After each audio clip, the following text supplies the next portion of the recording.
One thing that actually now concerns and bothers me is the fact that everywhere you turn, it is somebody telling women that they need this to be more beautiful.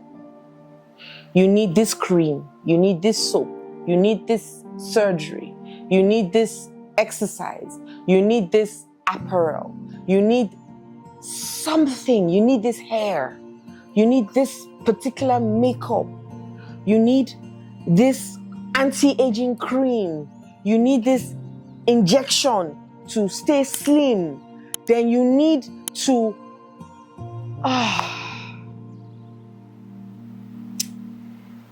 When I was growing up, I was very skinny as a child. And one of the things that I heard for a very long time is that, why are you so skinny? Some people used to think I was sickly, and that's why I was so skinny. I eventually lived in my uncle's house for 3 years of my senior secondary school, and I used to fall sick every month. So the skinniness amplified. Just when it seems like, okay, I'm getting small body, I'll fall sick 3 days, 4 days minimum. I'll be throwing up sickly everything. Then I grew up. Then you start to hear, oh no, this is the hair that you need to do for people to look at you. You have to wear certain kinds of clothes to be seen. You have to have a particular kind of shape for men to see you. You have to, it's a constant look at and breakdown of who we really are. Then of course, I then gained weight. And then it seemed like, oh, you are too fat. Men will not look at you the way you are. You have to manage, you're a woman who is very good at what you do and you're successful at it. They'll tell you, if you drive a flashy car, men will be afraid to come near you. You will not attract men. If you reach a certain age, they'll tell you, all your eggs will freeze up and you will, then there's an age that you must be married. Otherwise, you are unsuccessful. Then at some point, these wrinkles or these lines on your face, you need to put fillers in it so that you have flat forehead, because those wrinkles are a sign of. So we're constantly hearing you're not good enough. From the products that we see to the foods that we eat, they're telling you all kinds of diets. You've got to be this to be that. You've got to be that to. It's one thing or the other. So I wonder, at what point do we become fully secure as women? I wonder.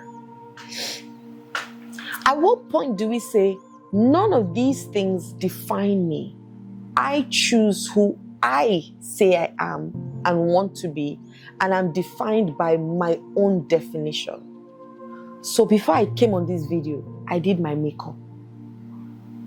Because why? Oh, I have to be seen to be presentable.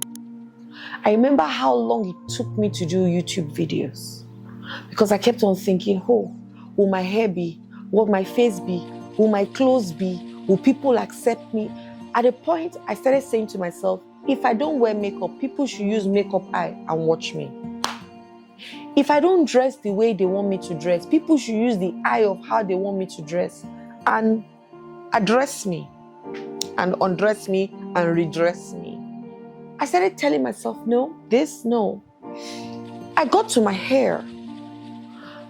At some point, it was, oh, you have to wear the long wigs. The straighter, the more expensive, the better, because people will see that you have.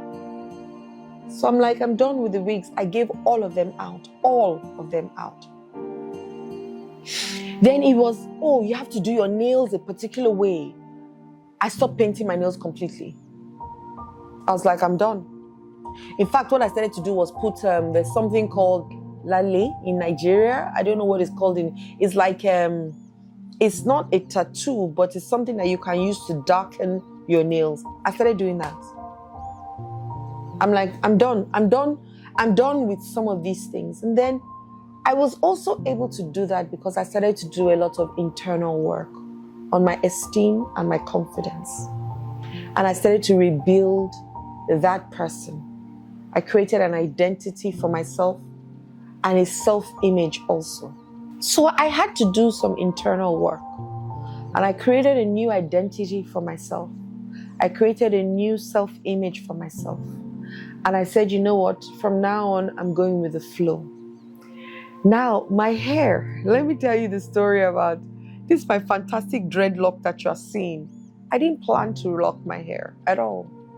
I wanted to give myself a hair look, however, because I remember somebody saying to me, you know, women, once they change their hairstyle, you can't recognize them again. And I thought to myself, okay, I want to create an identity for myself, and I wanted to cut my hair and color it, and that would be my identity.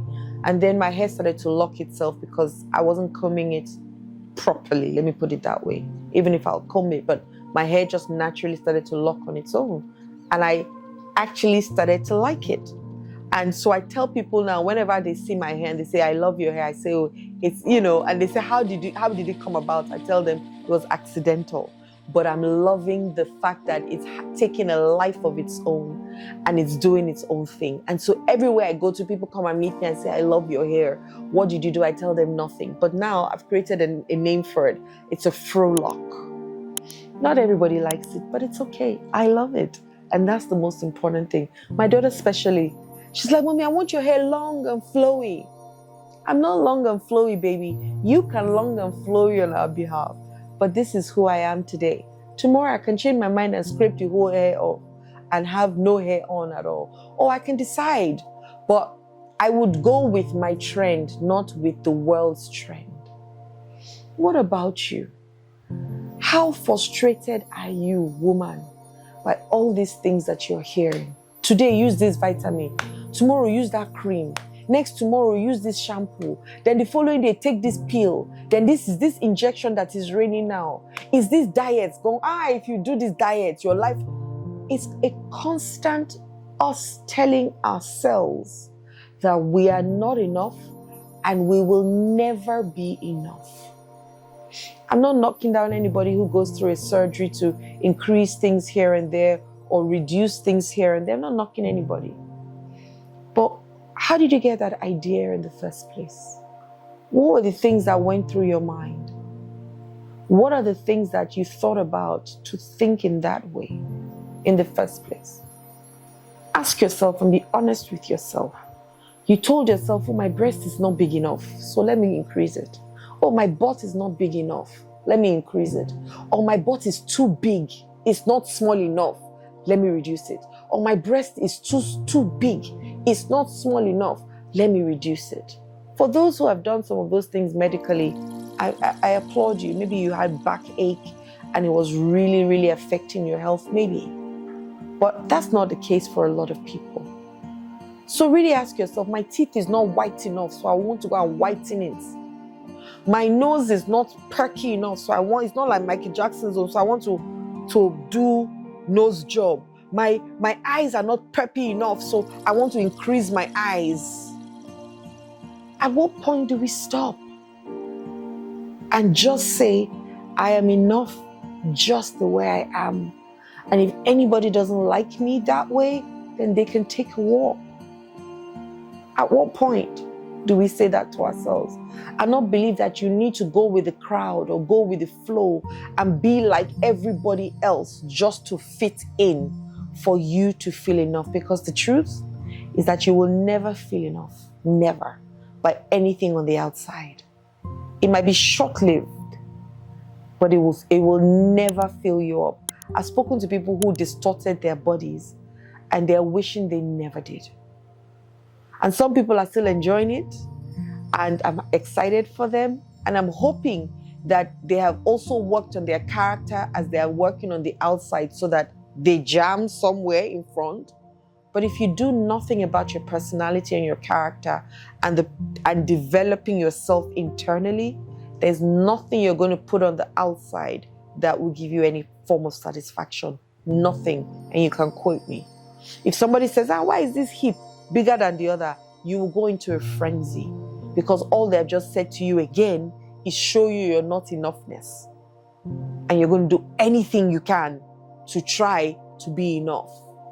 But you are enough just the way you are right now. Tell that to yourself.